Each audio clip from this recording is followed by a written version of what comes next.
Hi friends, మా ఊరు పక్కనున్న సురవరం గ్రామంలో ప్రతి ఇయర్‌లానే ఈసారి కూడా క్రాకర్స్ కాంపిటీషన్ జరిగాయి. జాతర మొదలైందంటే ముందు మన చెవులే అలర్ట్ అవుతాయి. ఇది మందుగొండ షో కాదు, ఫుల్ సౌండ్ టెస్ట్. పిల్లలేమో వావ్ అని, పెద్దవాళ్ళేమో అయ్యో చెవులు అని, ఊరంతా ఒకసారి బయటికి వస్తే మొబైల్ నెట్వర్క్ కూడా భయపడుతుంది. మందుగొండ చూసేవాళ్ళు తక్కువ, వీడియో తీసేవాళ్ళు ఎక్కువ. ఇది పేలుడు కాదు, మన హార్ట్ బీట్ సౌండ్.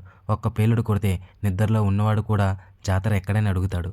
ఈ శబ్దానికి కుక్కలు కాదు, మనమే పరిగెడతాం. ముంగీస్రా ముంగీసి బాగుంది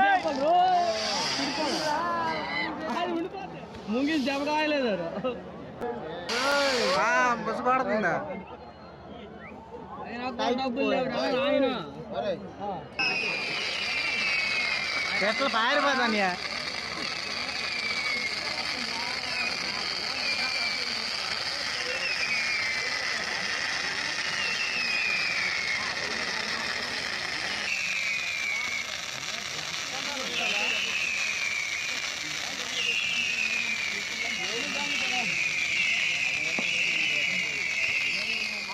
డోల్ తీసి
పడ్డం చూడ గొప్ప పడతాను